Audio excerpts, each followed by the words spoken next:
Hey guys, our pre-sale is March 3rd this weekend, so it's getting quite exciting, but a lot of you still don't... Oh man, I remember good times. This is TravelBlock's YouTube channel, 531 subscribers. This is one of the only places that I'm still on the website. Obviously, I left the team a long time ago, and this has been inactive. There's been many videos that have been removed, and this advertisement was done nicely, but this was after I already left the company. This was June. I think back in April or May I was already out, and that was from my own volition. Ooh, man.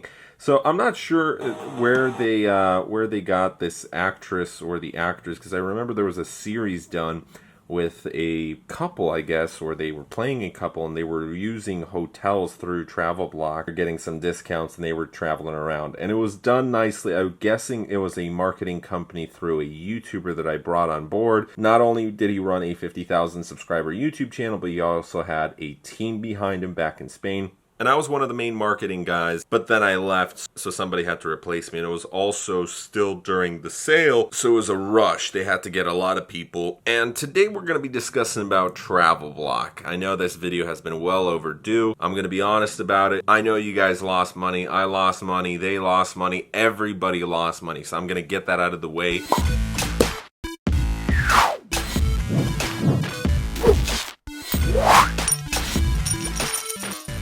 Nobody made money on this deal. So if you go to TravelBlock's website, it still has stuff from the transactions, I guess, which is kind of weird. I don't know, this looks different than it was before, where you logged in and it was like you could see the beta version or the demo of the travel website. I'm not sure, maybe they removed it entirely. I haven't been in contact with the team. I enjoyed my time with TravelBlock. I have nothing but positive things to say about the guys. I know your perspective might be different, but I don't want this video to turn into a blame game between someone who invested into a company and then lost money, and I trying to go after the people. I've gotten a lot of comments. Most of them fell into the spam filters, and I apologize for that. Some of you have been swearing or using words that were making them fall into the spam filters. So I every time I see something, I try and unblock it. But all I've been able to respond is I haven't been with them, and I'm trying to find them on CoinMarketCap. I know we advertised on there. That was a good time. I was so excited when I had one of my first advertisements on CoinMarketCap. I was like, yes! It was super expensive. I forgot what it was, like $25,000 per day for the main thing, but I think we took the $10,000 one on the side, or we did have a $25,000 one. I can't even remember. Overall, the project had more than a couple $100,000 invested into it while I was there. What happened afterwards, I don't know. Maybe there was more money invested. If you go to ICO bench, the main number there is 25,200,000, which was value of the tokens sold. But honestly, I don't know where that number came from. And I guess the reviews fell. There was one, or I don't know, maybe there was 3 expert ratings. Here we go. The team have vanished and have abandoned ship, probably to some distant beach. They have failed to update their investors, and this has caused a number of them to commence a class action lawsuit against TravelBlock. This is a shame. I had high hopes at first, but the move to go dark has left a bad taste in the mouth of many. Oh man. And this was rated on May 28th, modified on July 29th. So I guess this was posted on July 29th. Maybe they had a good review, because I remember these 3 reviews, and I guess this was this just left at 2. This was because it failed KYC, but the KYC was passed. I don't know. I guess the guy never updated it. Not a lot of reviews. The video original trailer's gone. This is going to be a long video, but the short story is everybody lost money, even the TravelBlock guys. I don't think they profited. So that number that you saw, the 20 million, that is absurd. We never raised more than $1 million. So it was, don't know how much money the company spent. Don't know how much money at the end went in, but I don't think it was profitable, and any money that did come in went for expenses. In the end, it was a bad investment on everybody's part, because crypto literally crashed around. So even the best projects with the best marketing didn't achieve their goals at the time, and some of them did fail. Some of the guys went bankrupt. I'm going to show you my some of my debts right now. The easiest way to show would be just go to Credit Karma. But unfortunately, for some reason, they block IP addresses that are outside of America. Did you miss a payment? Your American Express card was a late payment. Hey, it looks like your American Express was recently closed. It had $6,000 still left on it. Bank of America is a little different. Unlike American Express, it tells me that, hey, this is how much money I actually have. American Express encrypts all the information, and if it's too old, it's not going to let me. Bank of America, well, I have no access online anymore, but boom, that's another credit card. That was $6,000, but it grew to $7,000. So the American Express probably also grew to $7,000. But I did pay off most of the American Express, where it was like originally $18,000, something crazy like that. Credit One Bank is closed. That's like $1,100 or $1,200. Capital One, that's like $400. Now the best one. Oh, hey, who's that? That's me. This is my old phone, and I did replace it because the screen's cracked, but I also changed my number many times. I was going to show you this crazy number, like 90,000, and that was one of my worst debts. That is my Polish debt. Unfortunately, the bank locked me out, so like all banks lock you out after some time when you have debt.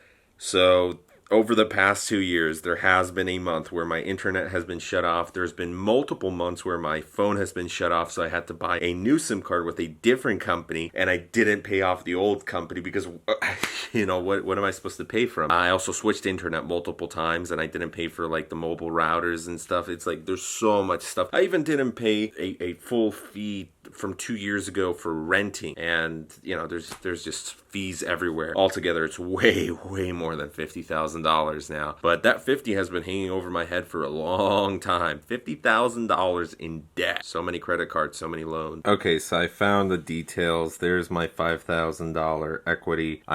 Let's go into it. So I had 5% equity in the company plus 5% in travel tokens. Those are just PayPal fees. PayPal fees was taking a lot. During the heyday when there was well over 5 figures per month in PayPal transactions, there was a couple $100 in fees every single month. It was like, what? So it was difficult. One side always had to pay, of course, but that is the final check I got from TravelBlock. It was April 16th, 2018 over here, so at 3:43 p.m. That means it was very early morning over in America, and probably the notice to quit was a few days before, because it had to, I remember it. When I quit, it was a few days of negotiations and chatting with the team, and it was kind of abrupt. I left to fly back to Poland, and I went back to my office, and we were discussing from there.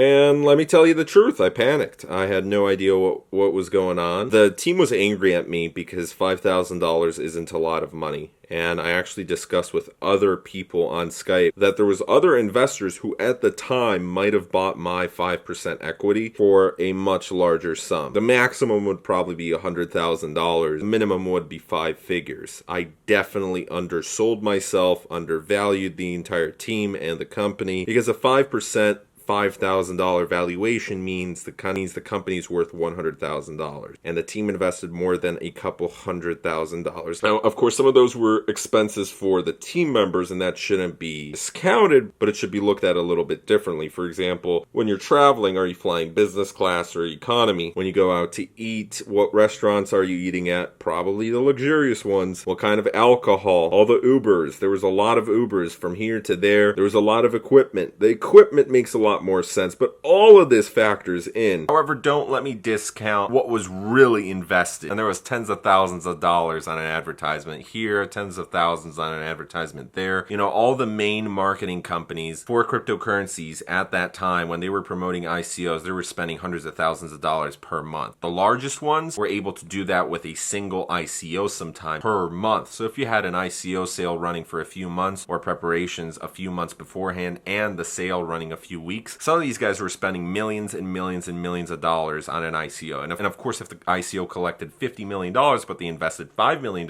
into advertising, hey, that's good. But if you look at that $5 million, it was done within weeks or months. So yeah, you had days that were well over 6 figures for some of these larger companies. And it's like, whoa, that is crazy. Where did all the money go? It went to CoinMarketCap, it went to Cointelegraph, CoinDesk, and a lot of these companies, like these websites that we're discussing about, blockchain, bitcoin.com, all of these main guys were connected with other partnerships. So Cointelegraph, for example, had 5 other websites underneath it, and then you could buy packages and get benefits, and of course the more you spent, the better rates you got. And these are normal parts of the negotiations, but everything was overpriced back in the good old crypto days. You want to join a crypto conference? Great. The lowest seats are going to be a few $1,000s. If you want to get some advertisement space, $10,000, $20,000. The Dallas Bitcoin conference that we went to, that was expensive. The tickets for going to the Miami conference, that was expensive as well. These were 5-figure events. And of course, we were planning trips to Asia and all of that, which was crazy because just shipping the presentation table that we had with like the TV and the booth and everything,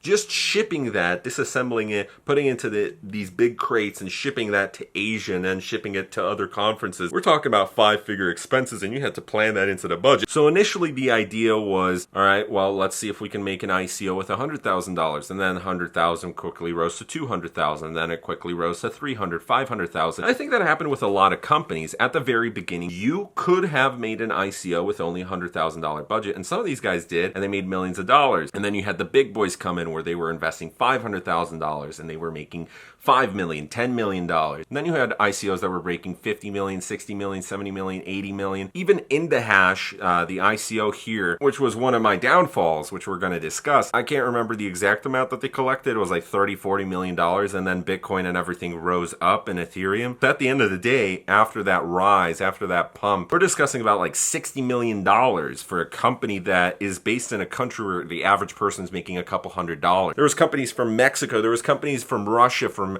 China, from Thailand, from all these nations that the average person is poor. Of course, there's billionaires in these countries, but suddenly these crypto companies were popping up all over the place. Billions of dollars were flooding in left and right. Venture capitalists didn't know what to do with themselves. Literally, that year was the best time to be a venture capitalist because you just party. You went from one hotel to another conference. You were investing left and right. Whatever investments you made, sure, you would have probably lost out on a few scams here and there, but at the time there was surveys done that if you invested in, there's thousands of projects, but if you invested just random like shotgun effects, you still would have come out on top and you would have had a lot of money. So if you invested $1 million and you made a few million more, but you blew through $1 million over that year because you were just partying, that is an easy job. You are just partying all the time. This is 2020, March. We're approaching April. This was April 16th, 2018, so 2 years ago. And this was already after the crash. My portfolio, I lost 5 figures at the time, and that was crushing for me. That wasn't as bad as the opportunity cost of a couple $100,000. For all of you who are upset with TravelBlock, I cut off contact. I left the team in April. So for all of you who are upset with TravelBlock, I, at the very end of March, at the very beginning of April, left the team. I did what I could to prepare the team and the others to continue, which was pretty difficult at this case. It was kind of not the best time to leave, but I stayed on for a good amount of time, for a couple of months. At the very beginning, I did help out a lot. And towards the end, I feel ashamed. I feel embarrassed about this, but it was just a bad time. It was a bad time. If we did it a few months earlier, who knows? Maybe we would have profited. Maybe we would have made a few $1 million. Either way, it was a lot of speculation at the time. I know I undervalued myself because at the very worst case scenario, if I didn't panic, I probably could have sold my 5% for $10,000, for $15,000. And I did invest a lot of time because I wasn't looking for $5,000, $10,000, $20,000. At the very beginning, I believe I wanted $25,000 to fly out to the team and help them out with a lot of aspects. But we negotiated below $20,000 and that 5%, which eventually, it was well over $20,000 with the $5,000 payment. However, I guess you could include thousands and thousands of dollars on business travel and the weeks and weeks that I spent in Airbnbs or these apartments from their friends or the company that owned or the hotels that we stayed in. There was a lot of places. We moved around a lot. So overall, there was a lot of money that was being paid to me, that was being utilized on me. But to put things into perspective, one video and one live stream that I made with Indahash a little bit before the TravelBlock, it was worth initially $4,000 a piece. So both of them were combined $8,000, a lot of money. With TravelBlock, we're starting out with a larger sum of money. But with Indahash, that $8,000 quickly rose around February when it was released, and it was worth more money than throughout my entire time with TravelBlock combined. And we're talking about a video and a live stream, which honestly, the video did take some effort because I was preparing, I was editing it before. But I had sponsored videos after Into Hash and after working with TravelBlock, well, during the whole thing, during December, during January, it was completely overpriced. These influencer rates shot up because suddenly influencers were taking $100,000 and they had a channel with like 40,000 subscribers. It wasn't much larger than mine. It was like double my channel size. I was taking $4,000, $5,000 and I thought that was a lot, but some of these guys were shooting like sky high. Most of these companies were rejected, but all it takes, if you're charging 10x what the competition is, all it takes 1-2 companies and you have a lot of money. You can buy a house, you can buy assets, you can buy investments that will continue to bring in more money than a smaller YouTuber, maybe even the larger YouTuber who's just taking $5,000. And that's what happened. I think I was overpriced, but there was people who were way more overpriced. I should have taken even more. And there were some advertisements that were eventually $5,000, $10,000. And once I calculated how much time I actually invested into it, one advertisement that was $5,000, it was less than an hour investment to create that video, boom, pop it up, and that's it. So I wasn't doing it for 5 figures, and most of the team wasn't doing it for 5 figures. And every single person who invested into the project, they weren't looking to make a couple $100s here and there. Everybody wanted to make it big, and everybody wanted to make it big in cryptocurrency at that time. They were investing in ICOs because they wanted Lambos. And as silly as that is the harsh truth. Everybody was just too greedy at one point, and we were overshadowed by that greed because there was money piling in the months before the crash. It was just so absurd. And the Miami conference was the perfect scenario where we went into a club. I thought it was going to be a normal club and there was like strippers and everything going crazy. This was the main event. This is the main party that was being hosted by the crypto conference.